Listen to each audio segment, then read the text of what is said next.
Hi friends, இது Sandhya healthy cooking channel. இன்றைக்கி இந்த வீடியோவில் ரொம்ப டேஸ்டியான எண்ணெய் கத்திரிக்காய் குழம்பு தான் என்னோடய ஸ்டைலில் எப்படி வைக்க போகிறேன் அப்படிங்கிறத பார்க்கலாம். வீடியோ ஸ்கிப் பண்ணாமல் முழுமையாக பாருங்கள்.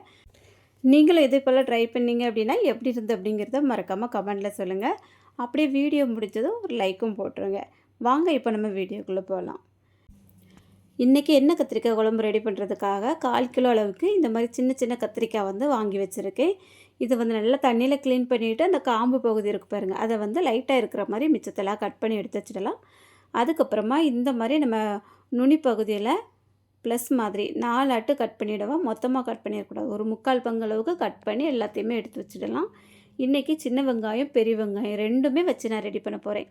சின்ன வெங்காயம் ஒரு கைப்பிடி அளவுக்கு இருக்குது, அதை தோல் விரிச்சிட்டு 2-3 நீல வாக்கில் கட் பண்ணியிருக்கேன். ஒரு வெள்ளைப்பூடு உடச்சி வச்சுருக்கேன். அதுக்கப்புறமா 2 பெரிய வெங்காயம் 2 தக்காளி, தேவையான அளவுக்கு புளி ஊற வச்சுருக்கேன்.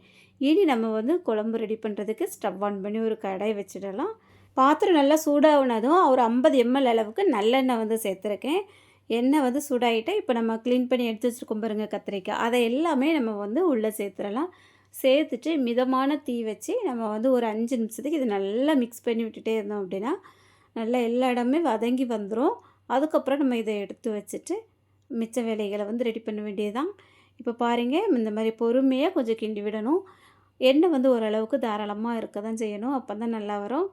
இதில் இந்த கத்திரிக்காய் சைஸ் பார்த்திங்கன்னா தெரியும், ரொம்ப குட்டி கத்திரிக்காய். இந்த மாதிரி கத்திரிக்காய் பார்த்ததுமே எனக்கு இந்த குழம்பு வைக்கணும் அப்படிங்கிற ஞாபகம் தான் வரும். அதனால் எப்போ பார்த்தாலும் வாங்கிட்டு வந்துடுவேன்.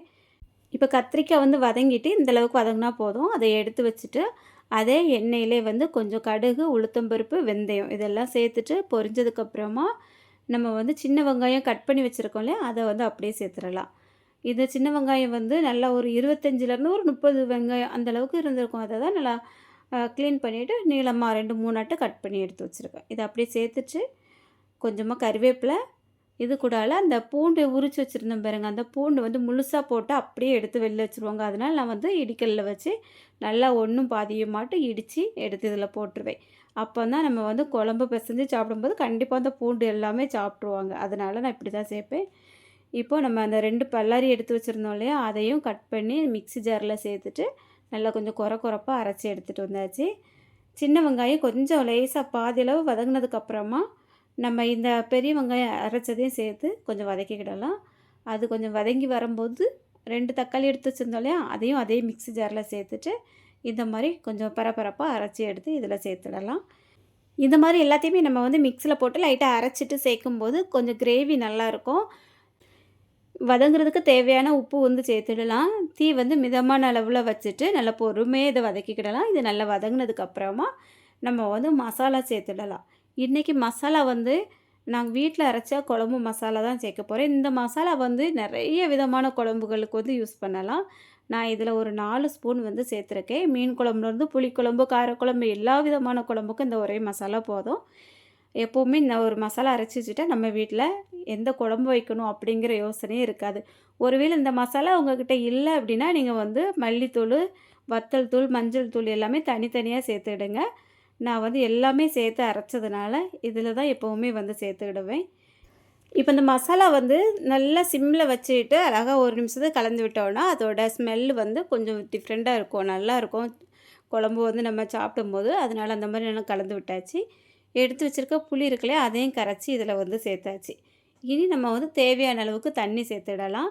இப்போ புளியில் 1 டம்ளர் அளவுக்கு தண்ணி இருந்திருக்கும். அதுக்கப்புறமா இன்னும் நான் ஒரு 3 டம்ளர் அளவுக்கு தண்ணி சேர்த்துட போகிறேன்.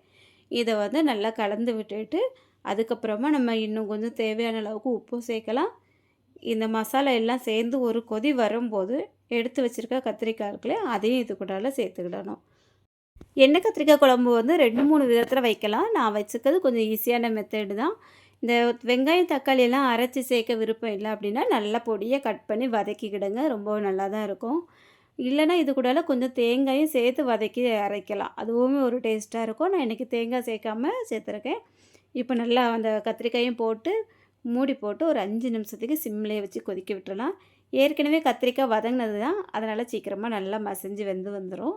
ரொம்ப குழைய வெந்தாலும் அது பார்க்க நல்லா இருக்காது. அதுக்காக ஒரு 5 நிமிஷம் சிம்லேயே வச்சு கொதிக்க விட்டு கிரேவி இந்த அளவுக்கு திக்கானதுக்கப்புறமா நம்ம அப்படியே இறக்கிக்கிட்டு கொஞ்சமாக மல்லியில் மட்டும் தூவி இறக்கி வச்சா போதும். நல்லா எண்ணெய் பிரிஞ்சு சூப்பராக இருக்கும். நீங்கள் வந்து செஞ்ச உடனேயுமே ஒரு நல்லா சுடு சோத்துல போட்டு பிசைஞ்சு சாப்பிடலாம். அவ்வளோ அழகாக இருக்கும். சுடு சோறு மட்டும் இல்லை, பழைய சாதத்துக்கும் இது ரொம்ப நல்லாயிருக்கும். யாருக்கெல்லாம் இந்த எண்ணெய் கத்திரிக்காய் குழம்பு பிடிக்கும் அப்படிங்கிறவங்க மறக்காமல் கமெண்ட்டில் சொல்லுங்கள். வீடியோ பிடிச்சிருந்தா அப்படியே ஒரு லைக்கும் கொடுத்துட்டு, நீங்கள் நம்ம சேனலில் புதுசாக பார்க்குறீங்க அப்படின்னா சப்ஸ்கிரைப் பண்ணி பக்கத்தில் இருக்க பெல் பட்டனை ஆன் பண்ணிடுங்க. இது வரைக்கும் இந்த வீடியோ பொறுமையாக பார்த்த எல்லாருக்கும் ரொம்ப ரொம்ப நன்றி. வணக்கம்.